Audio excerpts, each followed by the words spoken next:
Welcome back to another video here on Critic Insider, and today's video is my Spider-Man No Way Home spoiler review. Yes, I was right, guys. A couple of days ago, I did my spoiler-free review, and now I'm doing my spoiler-filled review. So, I will be spoiling pretty much all of the major spoilers in this movie, going over all the cameos and stuff like that. So, if you haven't seen this movie and you don't want spoilers, then I recommend leaving this video and coming back after you see the movie. So anyway, let's just get right into the video. Now, first off, the two major cameos in the movie itself, which were Matt Murdock and Tobey and Andrew. Both were done great, I thought. Part of me kind of wanted Matt Murdock to have more screen time. But, I kind of wanted to see him take action. But I was kind of expecting a brief cameo just as the lawyer. And besides, they needed to rely on Tobey and Andrew more, because Matt Murdock, you have a future in the MCU, while Tobey and Andrew were just for this movie. So Tobey and Andrew cameo was but I was very shocked when he appeared like 15 minutes into the movie. I was just hanging there enjoying the movie, and then all of a sudden someone would see a person, and then once it showed the face of Matt Murdock, me and the entire theater were cheering, and it was an exciting moment. Now we're talking about Tobey and Andrew. As expected as they were, this is still very satisfying to see them.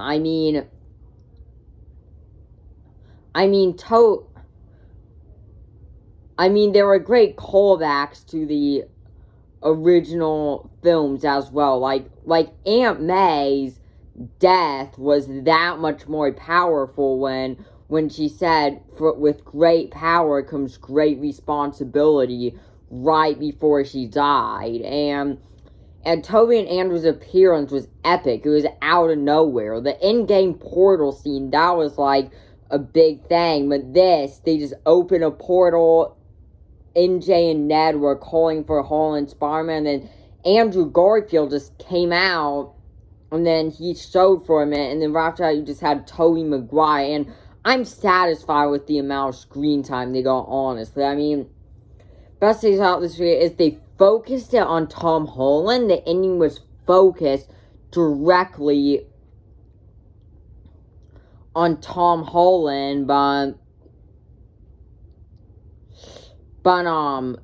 Tobey and Andrew won the entire final battle, and they had some epic moments, including when Tom Holland first met them. They had the mention of Uncle Ben, Gwen Stacy. That was an epic moment, and then when MJ fell, and then Andrew Garfield rescued her. I was expecting that to happen.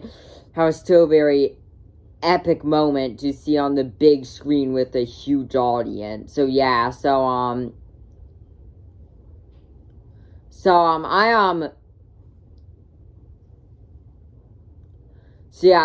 Tobey and Andrew, that was truly satisfying, and that was the big payoff to this movie. But however, Aunt May's death really worked, I feel like. They did it just in the middle of the movie.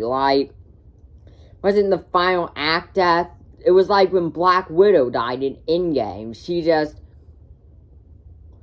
died in the middle of the movie. Same thing with Aunt May. I thought Aunt May was a front runner to die in this movie. I knew it was gonna be either her or MJ, probably, maybe Ned, but she is truly in the top discussion as people to die in this movie, and her death was, like I said, really powerful. And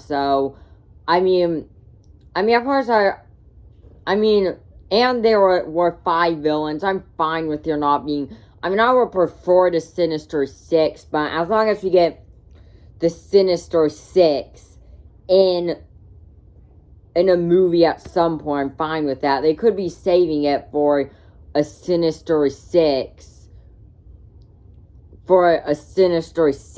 movie, or just in another Spider-Man that's kind of more for the Sinister Six. So yeah, so let's talk about that ending where, I mean, I'm glad it focused on Tom Holland. Like, the world forgot he was Spider-Man. I mean, he said his final goodbye to MJ, and now it shows that, now it shows that in the next movie, Tom Holland, he's out of high school, he'll be on his own. Like, this next movie, Tom Holland,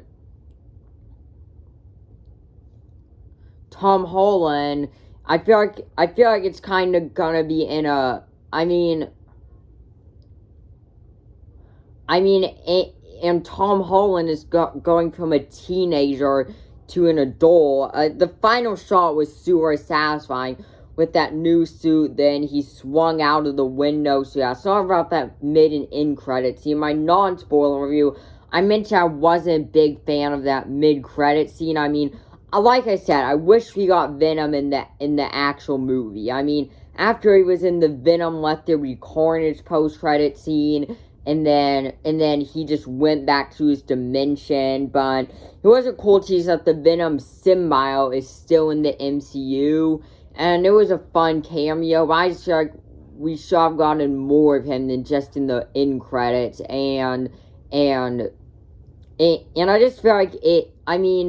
I kind of wish the Venom 2 at the end of that movie, at the post-credits, I do kind of feel it should have been Andrew Garfield in the first place, especially now that he's going back to his, I'm pretty sure he went back to his own universe. After Doctor Strange casted that spell, all the villains went back to their universe, and Venom, and he just kind of went into the MCU and then just went back into his universe. So I do feel like in that case scenario, that either A, should have just kept Venom, or B, just had Andrew Garfield instead of Tom Holland in the Venom 2 post-credit scene. So yeah, so I'll talk about that second one. The Multiverse of Madness trailer. I cannot wait for this movie. We're getting an evil Doctor Strange. I hope evil Doctor Strange plays a big part in this movie. I'm hoping it has some tie-ins to No Way Home, and it does show that even though this journey that we've had with No Way Home has come to a close with all the rumors, the leaks, the speculations, the story isn't over, because we still have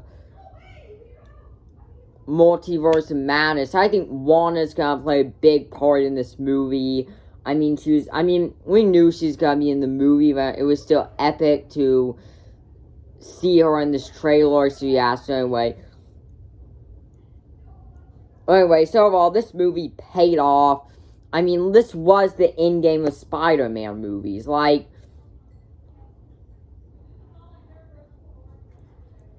from Tobey and Andrew showing up, Matthew Murdock showing up. That true, and there's a purpose to all these cameos as well. Like, even that short sequence at the beginning of the movie with Matt Murdock, that